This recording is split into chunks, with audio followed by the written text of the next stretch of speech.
ನಗರದಲ್ಲಿ ಹಮ್ಮಿಕೊಂಡಿದ್ದ ಮಾಧ್ಯಮಗೋಷ್ಠಿಯಲ್ಲಿ ಮಾಜಿ ಸಚಿವ ಎಸ್.ಕೆ. ಬೆಳ್ಳುಪ್ಪಿ ಮಾತನಾಡಿ, 7ನೇ ತಾರೀಕಿಗೆ ನಡೆಯುವಂಥ ಇಡೀ ಜಗತ್ತಿನ ಗಮನವನ್ನು ಸೆಳೆದಿರುವಂಥ ನಮ್ಮ ದೇಶದ ಲೋಕಸಭಾ ಚುನಾವಣೆ 10 ವರ್ಷಗಳಿಂದ ಒಳ್ಳೆಯ ಆಡಳಿತವನ್ನು ಈ ದೇಶಕ್ಕೆ ಕೊಡುವುದರ ಜೊತೆಗೆ ಜಗತ್ತಿನ ಎಲ್ಲ ರಾಷ್ಟ್ರಗಳ ಗಮನವನ್ನು ಸೆಳೆದಿರುವಂಥ ಅಭಿವೃದ್ಧಿಯ ನಾಯಕ, 3ನೇ ಬಾರಿಗೆ ಮತ್ತೊಮ್ಮೆ ನರೇಂದ್ರ ಮೋದಿರವರು ಪ್ರಧಾನಮಂತ್ರಿಯಾಗಬೇಕೆಂಬ ಸಂಕಲ್ಪ ಕೇವಲ ಒಂದು ಸಮಾಜದಲ್ಲ, ಇಡೀ ದೇಶದ ಜಗತ್ತಿನ ಅಪೇಕ್ಷೆ. ವಿಜಯಪುರ ಲೋಕಸಭಾ ಕ್ಷೇತ್ರದಿಂದ ಬಿಜೆಪಿ ಅಭ್ಯರ್ಥಿಯಾಗಿರುವಂಥ ಹಾಲಿ ಸಂಸದರಾಗಿರುವಂಥ ರಮೇಶ್ ಜಿಗಜಿಣಗಿರವರು ಮತ್ತು ಬಾಗಲಕೋಟೆಯಿಂದ ಪಿಸಿ ಗದ್ದಿಗೌಡರವರು ಸ್ಪರ್ಧೆ ಮಾಡುತ್ತಿದ್ದಾರೆ. ಇಬ್ಬರು ಬಹುಮತಗಳಿಂದ ಆಯ್ಕೆಯಾಗಬೇಕು. ಗಾಣಿಗ ಸಮಾಜದ ಮತಗಳು ಜಾಸ್ತಿ ಇವೆ. ಆ ಭಾಗದ ಗದ್ದಿಗೌಡರಿಗೆ, ಈ ಭಾಗದ ಜಿಗಜಿಣಗಿರವರಿಗೆ ಬೆಂಬಲ ಕೊಡುವುದರಂತೂ ಈ ಸಮಾಜದ ಪರಂಪರೆ ಮತ್ತು ಅಭಿಮಾನ ಎಂದರು. ನಾಳೆ 7ನೇ ತಾರೀಕಿಗೆ ನಡೀತಕ್ಕಂಥ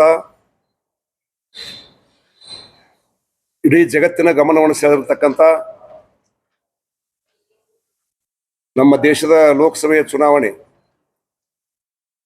10 ವರ್ಷಗಳಿಂದ ಒಳ್ಳೆಯ ಆಡಳಿತವನ್ನು ಈ ದೇಶಕ್ಕೆ ಕೊಡುವುದರ ಜೊತೆಗೆ ಜಗತ್ತಿನ ಎಲ್ಲ ರಾಷ್ಟ್ರಗಳ ಗಮನವನ್ನು ಸೆಳೆದಿರ್ತಕ್ಕಂಥ ಒಂದು ಅದ್ವಿತೀಯ ನಾಯಕ, 3ನೇ ಬಾರಿಗೆ ಮತ್ತೊಮ್ಮೆ ನರೇಂದ್ರ ಮೋದಿ ಅವರು ಪ್ರಧಾನಮಂತ್ರಿ ಆಗಬೇಕಂತಕ್ಕಂಥ ಸಂಕಲ್ಪ ಕೇವಲ ಒಂದು ಸಮಾಜದ್ದಲ್ಲ, ಇಡೀ ದೇಶದ ಜಗತ್ತಿನ ಅಪೇಕ್ಷೆ ಇರ್ತಕ್ಕಂಥ ಸಂದರ್ಭದಲ್ಲಿ ಇವತ್ತು ವಿಜಯಪುರ ಲೋಕಸಭಾ ಕ್ಷೇತ್ರದಿಂದ ಭಾರತೀಯ ಜನತಾ ಪಾರ್ಟಿ ಅಭ್ಯರ್ಥಿಯಾಗಿರ್ತಕ್ಕಂಥ ಹಾಲಿ ಸಂಸದರಾಗಿರ್ತಕ್ಕಂಥ ರಮೇಶ್ ಜಿಗಜಿಣಗಿ ಅವರು ಮತ್ತು ಬಾಗಲಕೋಟೆ ಲೋಕಸಭಾ ಕ್ಷೇತ್ರದಿಂದ ಹಾಲಿ ಸಂಸದರಾಗಿರ್ತಕ್ಕಂಥ ಪಿಸಿ ಗದ್ದಿಗೌಡರು ಸ್ಪರ್ಧೆ ಮಾಡ್ಲಿಕ್ಕಿದ್ದಾರೆ. ನಮ್ಮ ಅಪೇಕ್ಷೆ ಎರಡೂ ಜಿಲ್ಲೆಗಳ ಬಹುತೇಕ ಜನರ ಅಪೇಕ್ಷೆ ಇಬ್ಬರು ಲೋಕಸಭಾ ಸದಸ್ಯರು ಬಹುಮತದ ಆರಿಸಿ ಬರಬೇಕು ಅಂತಕ್ಕಂಥದ್ದು. ಅದರಲ್ಲೂ ವಿಶೇಷವಾಗಿ ದೊಡ್ಡ ಸಮಾಜ ಗಾಣಿಗ ಸಮಾಜ ಎರಡೂ ಜಿಲ್ಲೆಯಲ್ಲಿ ಇರ್ತಕ್ಕಂಥದ್ದು. ವಿಜಯಪುರ ಜಿಲ್ಲೆಯಲ್ಲಿ ಕೂಡ ದೊಡ್ಡ ಸಮಾಜ ಗಾಣಿಗ ಸಮಾಜ ಇರ್ತಕ್ಕಂಥದ್ದು ಮತ್ತು ಈ ರಾಜ್ಯದಲ್ಲೂ ಕೂಡ ಒಂದು ದೊಡ್ಡ ಸಂಖ್ಯೆಯಲ್ಲಿ ಇರ್ತಕ್ಕಂಥ ಸಮಾಜ ಬಹುತೇಕವಾಗಿ 1,000 ಗಾಣಿಗ ಸಮಾಜದ ಮತಗಳಿದ್ದು ಅಂದ್ರೆ ಒಂದು 900ಕ್ಕಿಂತ ಹೆಚ್ಚು ಮತಗಳು ಬಿಜೆಪಿ ಪರವಾಗಿ ಅದಾವೆ. ಇಲ್ಲಿವರೆಗೂ ಅದಾವೆ. ಒಂದು 100 ಓಟ್ ಏನೋ ಫರಕ್ ಇರ್ಬೋದು. ಭಾಳ ಚಪ್ಪಾಳಿ ಹೊಡ್ 1000 ಓಟ್ ಇದ್ದು ಅಂದ್ರೆ ಒಂದು 100 ಏಟ ತಪ್ಪಿ ಹೋಗಿರ್ಬೋದು. ಅಂದ್ರೆ 900 ಬಿಜೆಪಿ ಪರವಾಗಿ ಬೀಳುವಂಥದ್ದು, ಮೋದಿ ಪರವಾಗಿ ಹಾಕ್ತಕ್ಕಂಥದ್ದು. ಹಾಗೇನೆ ಆ ಭಾಗದ ಗದ್ದಿಗೌಡರಿಗೆ ಮತ್ತು ಈ ಭಾಗದ ರಮೇಶ್ ಜಿಗಜಿಣಗಿ ಬೆಂಬಲ ಕೊಡ್ತಕ್ಕಂಥದ್ದು ಈ ಸಮಾಜದ ಒಂದು ಪರಂಪರೆ ಮತ್ತು ಅಭಿಮಾನ. ಹೀಗಾಗಿ ಈ ಬಾರಿ ಕೂಡ ಈ ಸಮಾಜ ಇವತ್ತು ಒಕ್ಕೂರ್ಲಿಂದ ಈ ಪತ್ರಿಕಾಗೋಷ್ಠಿಯ ಮುಖಾಂತರವಾಗಿ ಒಂದು ಓಟು ಕೂಡ ಬೇರೆ ಕಡೆ ಹೋಗಬಾರ್ದು ಅಂತಕ್ಕಂಥ ವಿನಂತಿ ಮಾಡೋ ಸಲುವಾಗಿ ಈ ಜಿಲ್ಲೆಯ ಎಲ್ಲ ಪ್ರಮುಖ ಗಾಣಿಗ ಸಮಾಜದ ನಾಯಕರು ಇಲ್ಲಿ ಒಂದು ಪತ್ರಿಕಾಗೋಷ್ಠಿಯನ್ನು ಮಾಡಿರ್ತಕ್ಕಂಥ ಉದ್ದೇಶ ಇದು ಸಮಾಜದ ಸ್ವಾರ್ಥತೆ ಅಲ್ಲ, ಇದು ದೇಶದ ಒಂದು ಭದ್ರತೆ ಸಲುವಾಗಿ, ದೇಶದ ಅಭಿವೃದ್ಧಿ ಸಲುವಾಗಿ ಈ ಚುನಾವಣೆಯನ್ನು ಸವಾಲಾಗಿ ಸ್ವೀಕಾರ ಮಾಡಿ ಈ ಬಂದಿರತಕ್ಕಂಥ ಎಲ್ಲ ನಾಯಕರು ಅಷ್ಟೇ ಅಲ್ಲ, ಕೆಲವು ಜನ ಬಂದಿರಬಹುದು ಅಷ್ಟೇ, ಇಡೀ ಜಿಲ್ಲೆಯಲ್ಲಿರ್ತಕ್ಕಂಥ ವಿಜಯಪುರ ಜಿಲ್ಲೆ ಇರ್ತಕ್ಕಂಥ ಎಲ್ಲ ಬಹುತೇಕ ಗಾಣಿಗ ಸಮಾಜದ ಮತಗಳ ಜೊತೆಗೆ ಇನ್ನುಳಿದ ಸಮಾಜದ ಮತಗಳನ್ನು ಕೂಡ ದೊಡ್ಡ ಸಂಖ್ಯೆಯಲ್ಲಿ ಕಮಲದ ಗುರುತಿಗೆ ಹಾಕಿ ದೊಡ್ಡ ಸಂಖ್ಯೆಯಲ್ಲಿ ಅಂದರೆ ಸುಮಾರು 3,70,000 ಮತಗಳ ಅಂತರದಿಂದ ರಮೇಶ್ ಜಿಗಜಿಣಗಿ ಗೆಲ್ಲಿಸುವಲ್ಲಿ ಸಮಾಜ ತಮ್ಮದೇ ಆದ ಕೊಡುಗೆಯನ್ನು ಕೊಡಬೇಕು ಅಂತಕ್ಕಂಥ ವಿನಂತಿಯನ್ನು ತಮ್ಮ ಮೂಲಕ ಇಡೀ ಜಿಲ್ಲೆಯ ಜನರಿಗೆ ಮಾಡೋದ್ರ ಜೊತೆಗೆ ಬಾಗಲಕೋಟೆ ಜಿಲ್ಲೆಯ ಮತದಾರರು ಕೂಡ ಮಾಡಲಿಕ್ಕೆ ಬಯಸ್ತೇವೆ ನಾವು. ಹಾಗಾಗಿ ಅದ್ರ ಜೊತೆಗೆ ಮತ್ತು ಪ್ರಾಮಾಣಿಕ ಸಮಾಜ ಗಾಣಿಗ ಸಮಾಜ ಅಂದ್ರೆ ತಮ್ಮ ಕೈಯಿಂದ ಖರ್ಚು ಮಾಡಿ ಚುನಾವಣೆ ಮಾಡ್ತಕ್ಕಂಥವ್ರು, ಏನೋ ಕೊಡ್ತಕ್ಕಂಥ ದುಡ್ಡಿಗಾಗಿ ಆಸೆ ಮಾಡ್ತಕ್ಕಂಥ ಸಮಾಜ ಅಲ್ಲ ನಮ್ದು ಯಾವುದು ಕೂಡ. ಹೀಗಾಗಿ ಮತ್ತು ಸಾಧನೆ ಮಾಡ್ತಕ್ಕಂಥ ಸಮಾಜ ನಮ್ದು. ಹೀಗಾಗಿ ಈ ಸಂದರ್ಭದಲ್ಲಿ ಹಲವಾರು ಘಟನೆಗಳಾಗಿದ್ದಾವೆ. ಇವತ್ತು ಮಲ್ಲು ಲೋಣಿ ಅವ್ರನ್ನ ನಾವು ರಾಷ್ಟ್ರೀಯ ಗಾಣಿಗ ಸಮಾಜದ ಗೌರವ ಅಧ್ಯಕ್ಷ ಅಂತ ಆಯ್ಕೆ ಮಾಡಿದ್ವಿ ನಾವು ಸೇರಿ. ಆದರೆ ಇವತ್ತು ಅದು ದುರ್ದೈವದಿಂದ ಇವತ್ತು ಕಾಂಗ್ರೆಸ್ ಪಕ್ಷದ ಜಿಲ್ಲಾ ಅಧ್ಯಕ್ಷ ಆಗಿದ್ದಾರೆ ಅವರು.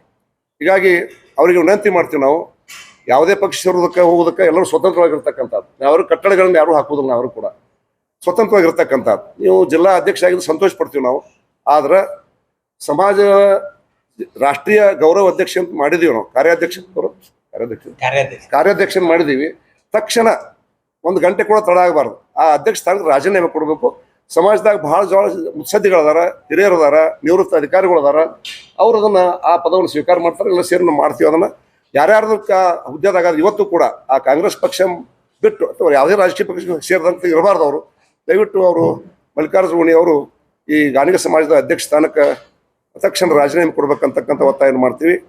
ಹಾಗೆಯೇ ಲಕ್ಷ್ಮಣ ಸವದಿ ಅವರು ಕೂಡ ಇವತ್ತು ಭಾರತೀಯ ಜನತಾ ಪಾರ್ಟಿ ಹಿಂದೆ ಅವರಿಗೆ ಸ್ವತಂತ್ರ ಸಂದರ್ಭದಲ್ಲಿ ಅವರಿಗೆ ಉಪಮುಖ್ಯಮಂತ್ರಿ ಅಂತ ಮಾಡಿತ್ತು. ಅವ್ರಿಗೆ ಇದಕ್ಕಿಂತ ದೊಡ್ಡ ಹುದ್ದೆ ಕೊಡ್ಲಿಕ್ಕೆ ಆಗೋದಿಲ್ಲ, ಯಾವ ಪಕ್ಷ ಕೊಡೋಕೆ ಆಗೋದಿಲ್ಲ. ಅವರು ಕೂಡ ಇವತ್ತು ಕಾಂಗ್ರೆಸ್ ಪಕ್ಷದಿಂದ ಆಯ್ಕೆ ಆಗಿದ್ದರೆ ಸಂತೋಷ, ನಮಗೆ ಪ್ರಶ್ನೆ ಇಲ್ಲ. ಆದರೆ ಅವರು ಕೂಡ ನಿನ್ನೆ ಕೋಲಾರದಲ್ಲಿ ಕೂಡ ಮಾತನಾಡಿದರು. ನರೇಂದ್ರ ಮೋದಿ ಅವರು ಹೀಯಾಳಿಸಿ ಮಾಡ್ತಕ್ಕಂಥ ಮಟ್ಟಕ್ಕೆ ಅವ್ರು ದಯವಿಟ್ಟು ಹೋಗಬಾರ್ದು. ಒಂದು ಕಾಲದಲ್ಲಿ ನಾವು ಹೇಳ್ತಿದ್ವಿ, ದೇಶಕ್ಕೆ ಮೋದಿ, ಕರ್ನಾಟಕಕ್ಕೆ ಸೌದಿ ಅಂತ ಹೇಳ್ಕೊಂಡು ಒಂದು ಇತ್ತದೇನೋ, ಎಲ್ಲರೂ ಕೂಡ ಇದ್ದೇವೆ. ನಾವು ಹೇಳ್ತಿದ್ದೀವಿ ಮುಖ್ಯಮಂತ್ರಿ ಆಗುತ್ತೆ ಹೋಗಿ, ನಾವೆಲ್ಲ ಬೆಂಗಳೂರು ಇರ್ತೀವಿ ಅಂತ ನಾವು ಕೂಡ ಹೇಳ್ಬಂದಿದ್ದೆ ಅವ್ರ ಮನೆಗೆ ಹೋಗಿ. ನಾವೆಲ್ಲ ನಾವು ಮಾಡ್ತೀವಿ, ನಿಮ್ಮ ಬೆನ್ನು ಇರ್ತೀವಿ, ಮುಖ್ಯಮಂತ್ರಿ ಆದ್ರೂ ಒಳ್ಳೇದೈತೆ ನಮಗಂತ ಹೇಳಿದ್ವಿ ನಾವು. ಅದು ಏನು ಕಾಲ ಬತ್ತೋ ಗೊತ್ತಿಲ್ಲ. ಅವ್ರು ಯಾಕೋ ಕಾಂಗ್ರೆಸ್ ಪಕ್ಷವಾದ್ರು ಗೆದ್ದಾರ ಸಂತೋಷ, ನಾವು ಪಡ್ತೀವಿ, ಧನ್ಯವಾದ ಹೇಳ್ತೀವಿ ಅವರಿಗೆ. ಆದರೆ ಜಗತ್ತು ಮೆಸ್ತಕ್ಕಂಥ ಒಬ್ಬ ನಾಯಕನಿಗೆ ಒಂದು ಸಣ್ಣ ಮಾತಿಂದ ಮಾತಾಡ್ಕೊಂಡು ಅವರಿಗೆ ಶೋಭೆ ತರ್ತಕ್ಕಂಥದ್ದಲ್ಲ.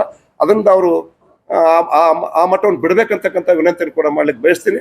ಮತ್ತು ಸಮಾಜ ಇದು ಗುತ್ತಿಗೆ ಪಡೆಯುವಂಥದ್ದಲ್ಲ. ಇದು ಯಾರೋ ಒಬ್ರು ನಾನು ತೊಗೊಂಡು ಸಮಾಜ ನನ್ನಿಂದ ಬರುವಂಥದ್ದಲ್ಲ. ಸಮಾಜ ತನ್ನದೇ ಆಗಿರ್ತಕ್ಕಂಥ ಹಿರಿಮೆಯನ್ನು, ಗರಿಮೆಯನ್ನು, ಇತಿಹಾಸವನ್ನು ಹೊಂದಿರತಕ್ಕಂಥ ಸಮಾಜ ಅದು. ಹೀಗಾಗಿ ಯಾವ ಕಾಲಕ್ಕೆ ಯಾವ ನಿರ್ಣಯ ಮಾಡಬೇಕು ಅಂತಕ್ಕಂಥದ್ದು, ಚುನಾವಣೆಗಳಲ್ಲಿ ಏನು ಮಾಡಬೇಕು ಅಂತಕ್ಕಂಥದ್ದು ಎಲ್ಲರೂ ಸ್ವಂತ ನಿರ್ಣಯ ಮಾಡ್ತಕ್ಕಂಥದ್ದು ಐತಿ. ಅದಕ್ಕೆ ಅವರೆಲ್ಲ ಇವತ್ತು ಸಮಾಜದ ಪ್ರಮುಖರು ಈ ಉದ್ದೇಶದಿಂದ ಇವತ್ತೊಂದು ಪತ್ರಿಕಾಗೋಷ್ಠಿ ಮುಖಾಂತರವಾಗಿ ತಮ್ಮ ವಿಚಾರಗಳನ್ನ ಜನರಿಗೆ ಹೇಳಬೇಕು ಅಂತಕ್ಕಂಥ ವಿಚಾರನ ಮಾಡಿದ್ದೀವಿ.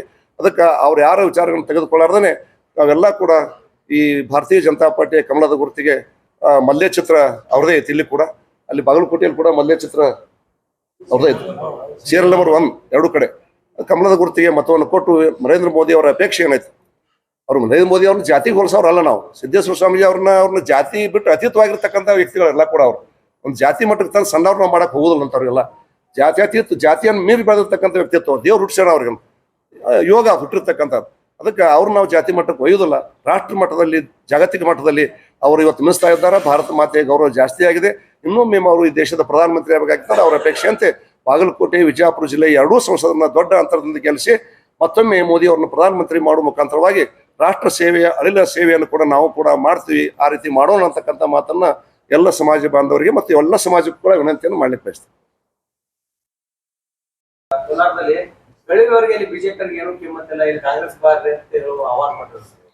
ಬಿಜೆಪಿ ಬಹಳಷ್ಟು ಕಿಮ್ಮತ್ ಕೊಟ್ಟೈತಿ, ಇವತ್ತಲ್ಲಿ ಪ್ರಶ್ನೆ ಅಲ್ಲ. ಬಾಲ್ಯದಿಂದ ಇದ್ರೊಳಗೆ ಅದನ್ನ ನಾನು ಏನೋ ನಡುವೆ ಟಿಕೆಟ್ ತಪ್ಪಿದಾಗ ಯಾರು ಮಾತಾಡಲ್ಲ ಅಂತ ಒಂದ್ಸಲ ಬಿಟ್ರೆ ಬಿಜೆಪಿಯಿಂದ ಯಾವತ್ತು ಹೋದೇನಿ. ಮತ್ತು ಅವರಿಗೆ ಕೂಡ ನಾನು 99 ಶಾಸಕಿದ್ದಂಥ ಸಂದರ್ಭದಲ್ಲಿ ಅವ್ರು ನಮ್ಮ ಸಂಬಂಧಿಕರ ಆಗ್ಬೇಕು, ಬೇರೆ ಅಲ್ಲ. ಹೀಗಾಗಿ ಅವಾಗ ಅವ್ರು ಸೋತಿದ್ರು. ಅವರು 1600 ಹೋಟ್ಲೆ ಪಕ್ಷೇತರ ಸೋತಿದ್ರು. ಅವರು ಅವಾಗ ನನ್ನ ಹತ್ರ ಬಂದ್ರು. ಅವರು ಬೆಂಗಳೂರು ಬಂದಾಗ ಯಡಿಯೂರಪ್ಪನವ್ರಿಗೆ ಅನಂತಕುಮಾರ್ ಪರಿಚಯ ಮಾಡಿಕೊಡ್ಬೇಕು ಅಂತಂದಾಗ ಬೆಂಗಳೂರದಾಗಿದ್ದಂಥ ಯಡಿಯೂರಪ್ಪನವ್ರು ಢವಳಗಿರಿ ಮನೆ ಕರ್ಕೊಂಡು ಹೋಗಿ, ಇವರು ಹತ್ತನೇ ಒಳಗೆ ಕೇವಲ 16 ಹೋಟ್ಲೆ ಸೋತಾರ, ದಯವಿಟ್ಟು ಟಿಕೆಟ್ ಕೊಟ್ಟರೆ ಗ್ಯಾರಂಟಿ ಗೆಲ್ತಾರ, ದಯವಿಟ್ಟು ಟಿಕೆಟ್ ಕೊಡ್ಬೇಕಂತ ಮಾತನ್ನು ಅಲ್ಲಿ ಹೇಳಿದೆ. ಮತ್ತು ಅನಂತಕುಮಾರ್ ಅವ್ರ ಕರ್ಕೊಂಡು ಕೂಡ ಇದೇ ಪರಿಚಯ ನಾನೇ ಮಾಡಿಸ್ಕೊಟ್ಟಿನಿ ಅವರಿಗೆ. ಅದಕ್ಕೆ ಅಲ್ಲಿ ಹೋಗಿ ನಾ ಕಾಂಗ್ರೆಸ್ನ ಪಡೆಯುವಂಥದ್ದು ನಮ್ಮ ರಕ್ತಗತವಾಗಿ ಕಾಂಗ್ರೆಸ್ ಎಂದು ಆಗೋದಿಲ್ಲ, ಅದು ಆಗಲಾರ್ದು ಮಾತದು. ಅದಕ್ಕೆ ಅವ್ರಿಗೆ ಯಾಕೋ ಇದು ಟೈಮ್ ಸರಿ ಇಲ್ಲ ಅಂತ ನಾ ತಿಳ್ಕೊತೀನಿ. ನಾನು ಅವ್ರು ವೈಯಕ್ತಿಕವಾಗಿ ಅದಕ್ಕೆ ಹೋಗಬಾರ್ದಾಗಿತ್ತು. ಅವರು ಯಾಕಂದ್ರೆ ಮಣ್ಣು ನೋಡ್ರಿ ಗುಲ್ಬರ್ಗದಾಗ ಅವ್ರು ಭಾರತ ಮಾತೆಗೆ ಜೈ ಅನ್ಬೇಕಂದ್ರೆ ಖರ್ಗೆ ಅವ್ರು ಮಾರಿ ನೋಡಕತ್ತಾರ. ಅದು ಬಿಜೆಪಿ ಭಾರತ ಮಾತೆಗೆ ಬಿಜೆಪಿ ರಕ್ತಗತ ಅದು ತಡ್ಕೊಳಕ್ ಆಗುದಿಲ್ಲ. ಜಗದೀಶ್ ಶೆಟ್ಟರ್ ಹೋಗಿದ್ರು, ತಡ್ಕೊಳಕ್ ಆತನ ಅವ್ರಿಗೆ ಆಗಿಲ್ಲ.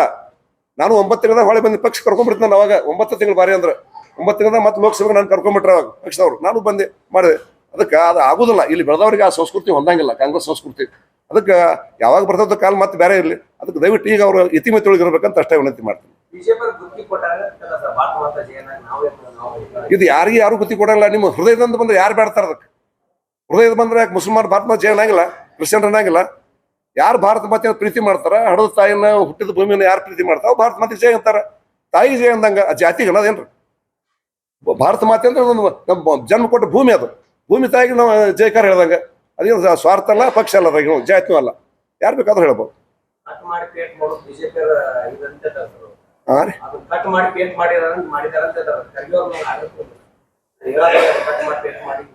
ಫೇಕ್ ಯಾರು ಮಾಡುದಿಲ್ಲ. ನಮ್ಮ ಮನೆಯಾಗ ಮಾತಾಡಕತ್ತೀನಿ ನಾ ಫೇಕ್ ಅನ್ನೋದು. ನಾ ಹೊರಗೆ ನಾ ಮಾತಾಡಲ್ಲ ಅರ್ಥ ಅನ್ನೋದು. ನಾನೇ ಮಾತಾಡಿರ್ತೀನಿ. ನೀವು ಮೀಡಿಯಾ ಇರ್ತೈತಿ, ಮೀಡಿಯಾ ತುರಿಸಿ ಬರೋದ್ರು ತಪ್ಪು ಹೇಳ್ದಂತ ನನ್ನ ಬಾಯಲ್ಲಿ ಹೇಳ್ತೀನಿ. ನಾನು ಬೇರೆ ಮತ್ತೊಮ್ಮೆ ಬೆಳ್ಬೇಕನ್ನ ಹೇಳೋ ಆಗುದಿಲ್ಲ. ನಾವೇನು ಹೇಳುವಂತ ಒಪ್ಕೋಬೇಕು. ನಾವು ಅಲ್ಲ ಅನ್ಬಾರ್ದು. ತಪ್ಪಿರ್ಲಿ ಒಪ್ಪಿರ್ಲಿ, ಸಮರ್ಥನೆ ಮಾಡಬೇಕು. ತಪ್ಪಿದ್ರು ಒಪ್ಕೋಬೇಕು. ಮನುಷ್ಯನ ಧರ್ಮ ಅದು. ಬಿಜಾಪುರ ಜಿಲ್ಲೆಯಲ್ಲಿ ಸುಮಾರು 50 ವರ್ಷಗಳಿಂದ ರಾಜಕೀಯ ಮಾಡುತ್ತಾ ಬಂದಿದ್ದಾರೆ. ಅವರು ಒಬ್ಬ ಸರಳ ಸಜ್ಜನಿಕೆ ವ್ಯಕ್ತಿ. ಸತತವಾಗಿ 3 ಬಾರಿ ವಿಧಾನಸಭಾ ಸದಸ್ಯರಾಗಿ, 6 ಬಾರಿ ಲೋಕಸಭಾ ಸದಸ್ಯರಾಗಿ ಆಯ್ಕೆಯಾದಂಥ ಹೆಗ್ಗಳಿಕೆಯ ಬಿಜಾಪುರ ಜಿಲ್ಲೆಯ ಒಬ್ಬ ಪ್ರತಿಭಾವಂತ ರಾಜಕಾರಣಿ ಅಂತ ಹೇಳಕ್ಕೆ ಅಡ್ಡಿಯಿಲ್ಲ. ಅವರು ಅತ್ಯಂತ ಜನಪ್ರಿಯ ಮುಖ್ಯಮಂತ್ರಿಗಳಾದ ರಾಮಕೃಷ್ಣ ಹೆಗಡೆ ಅವರು GH ಪಟೇಲ್ ಅವರ ಪರಮ ಶಿಷ್ಯರಾಗಿ ಬೆಳೆದವರು. ಅವ್ರ ಮನೆಗಳಿಸಿದ ಅವ್ರು ಇವತ್ತಿನ ದಿವಸ ಒಂದು ಮನೆಗೆ ರಾಮಕೃಷ್ಣ ಹೆಗಡೆ ಅವ್ರ ಮನೆ, ಇನ್ನೊಂದು GH ಪಟೇಲ್ರ ಮನೆ ಅಂತ ಹೆಸರಿಟ್ಟಿದ್ದಾರೆ. ಅವರ ನಡೆದ ಹೆಜ್ಜೆ ಮಾರ್ಗದಲ್ಲಿ ಇವರು ನಡೀತಾ ಇದ್ದಾರೆ. ರಾಮಕೃಷ್ಣ ಹೆಗಡೆ ಅವರಾಗಲಿ GH ಪಟೇಲ್ರಾಗಲಿ ತಮ್ಮ ಮಕ್ಕಳಿಗೆ ತಾವು ಅಧಿಕಾರದಲ್ಲಿರುವಾಗ ರಾಜಕೀಯಕ್ಕೆ ತರಬಾರದು ಅಂತ ಅವ್ರು ನಿರ್ಧಾರ ಮಾಡಿದ್ರು. ಅದೇ ಪ್ರಕಾರ ಇವತ್ತಿನ ದಿವಸ ರಮೇಶ್ ಜಿಗಜಿಣಗಿ ತಮ್ಮ ಮಕ್ಕಳಿಗೆ ತಮ್ಮ ಅಧಿಕಾರಾವಧಿಯಲ್ಲಿ ತಮ್ಮ ಅಧಿಕಾರದ ಪ್ರಭಾವದಲ್ಲಿ ತಮ್ಮ ಮಕ್ಕಳಿಗೆ ಬೆಳೆಸಬಾರದು ಅನ್ನುವಂಥ ಒಂದು ಸದುದ್ದೇಶ ಇಟ್ಕೊಂಡಿದ್ದಾರೆ. ಅವ್ರ ಮಕ್ಕಳು ಅದಾರ, ಮತ್ತಷ್ಟು ಸಾಕಷ್ಟು ಅವರು ಪ್ರಬುದ್ಧರದಾರ. ಆದ್ರೆ ಇವತ್ತಿನ ದಿವಸ ಅವರು ಅವ್ರಿಗೆ ತರಲಿಕ್ತಾರ ರೆಡಿ ಇಲ್ಲ. ಅಂದ್ರ ರಾಮಕೃಷ್ಣ ಹೆಗಡೆ ಅವರು GH ಪಟೇಲ್ರ ತತ್ವಗಳನ್ನ ಪಾಲಿಸುವಂತ ವ್ಯಕ್ತಿಗಳು ರಮೇಶ್ ಜಿಗಜಿಣಗಿ ಅವರು.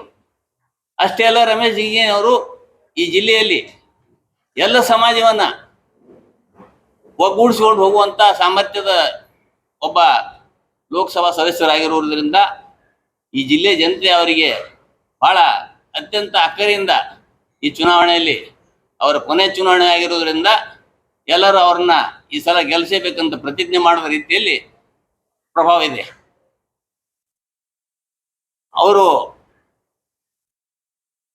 ಅವರಿಗೆ ಯಾಕೆ ಆರಿಸ್ಬೇಕು ಅನ್ನೋದಕ್ಕೆ 2-3 ಕಾರಣಗಳಿವೆ. ಅವ್ರಿಗೆ ಮತ ಯಾಕೆ ಕೊಡ್ಬೇಕು, ಬಿಜೆಪಿಗೆ ಯಾಕೆ ಮತ ಕೊಡ್ಬೇಕು, ರಮೇಶ್ ಜಿಗಜಿಣಗಿ ಅವ್ರಿಗೆ ಯಾಕೆ ಮತ ಕೊಡ್ಬೇಕು ಅನ್ನೋದಕ್ಕೆ ಪ್ರಮುಖವಾದ 3 ಕಾರಣ. ನರೇಂದ್ರ ಮೋದಿ ಅವರು ಈ ಜಗತ್ತು ಕಂಡ ಒಬ್ಬ ಪ್ರತಿಭಾವಂತ ನಾಯಕ. ಎಷ್ಟೋ ರಾಷ್ಟ್ರಗಳು ಪ್ರಧಾನಮಂತ್ರಿ ನರೇಂದ್ರ ಮೋದಿ ಅವರಿಗೆ ಈ ವಿಶ್ವ ನಾಯಕ ಅಂತ ಕರೆದವ್ರ. ಹಾಗೂ ಭಾರತ ದೇಶದ ಅಭಿವೃದ್ಧಿಯ ಹರಿಕಾರ ಕಾಂಗ್ರೆಸ್ ಪಕ್ಷ 55 ವರ್ಷವರೆಗೆ ಮಾಡಿದಂತ ಕೆಲಸ ಇವ್ರು 10 ವರ್ಷದಾಗ ಮಾಡಿ ತೋರಿಸಿದ್ದಾರೆ. 55 ವರ್ಷ ಅವಧಿಯಲ್ಲಿ ಅವ್ರು ಏನು ಮಾಡದೇ ಇರುವಂತ ಕೆಲಸ ಇವ್ರು ಮಾಡಿ ತೋರಿಸಿದ್ದಾರೆ. ಇವತ್ತು ಜಗತ್ತಿನೊಳಗ ಶಕ್ತಿಶಾಲಿ ರಾಷ್ಟ್ರವಾಗಿ ಭಾರತ ಬೆಳಲಿಕ್ಕೆ ಕಾರಣ ನರೇಂದ್ರ ಮೋದಿ ಅವರು. ಆದ್ದರಿಂದ ಅದು ಒಂದು ಕಾರಣ. ನರೇಂದ್ರ ಮೋದಿ ಅವರ ವ್ಯಕ್ತಿತ್ವ, ನರೇಂದ್ರ ಮೋದಿ ಅವರ ದಕ್ಷತೆ, ನರೇಂದ್ರ ಮೋದಿಯವರ ಒಂದು ಪ್ರಾಮಾಣಿಕತೆ ಭಾರತೀಯ ಜನತಾ ಪಕ್ಷಕ್ಕೆ ಫೋಟ್ ಆಗಲಿಕ್ಕೆ ಒಂದು ಕಾರಣ. 2ನೇ ಕಾರಣ ರಮೇಶ್ ಜಿಗಜಿಣಗಿ ಅವರ ಸಜ್ಜನಿಕೆ. 3ನೇಯದು, ನಾನು ಸಮಸ್ತ ಗಾಣಿಗ ಸಮಾಜಕ್ಕೆ ಮತ್ತು ಸಮಸ್ತ ಲಿಂಗಾಯತ ಸಮಾಜಕ್ಕೆ ನಾನು ಮನವಿ ಮಾಡ್ಕೋತೀನಿ, ರಮೇಶ್ ಜಿಗಜಿಣಗಿ ಅವರನ್ನ ನೀವು ಪ್ರಚಂಡ ಬಹುಮತದಿಂದ ನಿಮ್ಮ ಮತ ಕೊಟ್ಟು ಆರಿಸ್ತರ್ಬೇಕು. ಯಾಕೆ ತರಬೇಕಂದ್ರೆ ರಮೇಶ್ ಜಿಗಜಿಣಗಿ ಅವರು ಅವರು ದಲಿತ ನಾಯಕರಿರ್ಬೋದು, ಅವರೊಬ್ರು ಲಿಂಗಾಯತರು.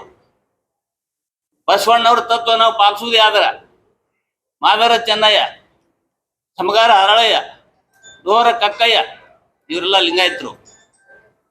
ಇದರಿಂದ ಇವತ್ತಿನ ದಿವಸ ರಮೇಶ್ ಜಿಗಜಿಣಗಿ ಅವರು ಒಬ್ರು ಲಿಂಗಾಯತ ವ್ಯಕ್ತಿ ಇರೋದ್ರಿಂದ ಲಿಂಗಾಯತರೊಳಗೆ ದಲಿತರು. ಆ ದಲಿತ ಅನ್ನುವಂತ ಪದ ಅಳಿಸೋ ಸಲುವಾಗಿ ಅವರಿಗೆ ಅಂಬೇಡ್ಕರ್ ಅವರಿಗೆ ಅದರೊಳಗೆ ಸಂವಿಧಾನದಾಗ ಅವರಿಗೆ ದಲಿತ ಸ್ಥಾನ ಕೊಟ್ಟಾರ. ಅವರಿಗೆ ದಲಿತರಾಗಿ ಆಗಬಾರ್ದಾಗ ಉನ್ನತ ಮಟ್ಟಕ್ಕೆ ಬೆಳಿಲ್ಲ ಅಂತ. ಅದಕ್ಕೆ ಸಮಸ್ತನ ಲಿಂಗಾಯತ ಸಮಾಜಕ್ಕೆ ನಾವು ಕೇಳ್ಕೊಳ್ಳೋದಿಷ್ಟೇ, ರಮೇಶ್ ಜಿಗಜಿಣಗಿ ಅವರನ್ನ ಸಮಸ್ತ ಲಿಂಗಾಯತ ಸಮಾಜ ತಮ್ಮ ಅಮೂಲ್ಯವಾದ ಒಂದು ಮತಗಳನ್ನು ಕೊಟ್ಟು ಪ್ರಚಂಡ ಬಹುಮತದಿಂದ ಆರಿಸ್ತರಬೇಕು. ಅವರು ಒಬ್ಬ ಲಿಂಗಾಯತ ನಾಯಕರಂತ ನಾವು ತಿಳ್ಕೊಬೇಕಂತ ಹೇಳಿ ಎಲ್ಲರಲ್ಲಿ ನಾನು ಕಳಕಳಿ ವಿನಂತಿಯನ್ನು ಮಾಡ್ಕೊತಿದ್ದೇನೆ. ಇನ್ನಷ್ಟು ಹೆಚ್ಚಿನ ಸುದ್ದಿಗಾಗಿ ನಮ್ಮ News 11 ಕರ್ನಾಟಕ ಚಾನೆಲ್ಗೆ ಲೈಕ್ ಮಾಡಿ, ಶೇರ್ ಮಾಡಿ, ಸಬ್ಸ್ಕ್ರೈಬ್ ಮಾಡಿ.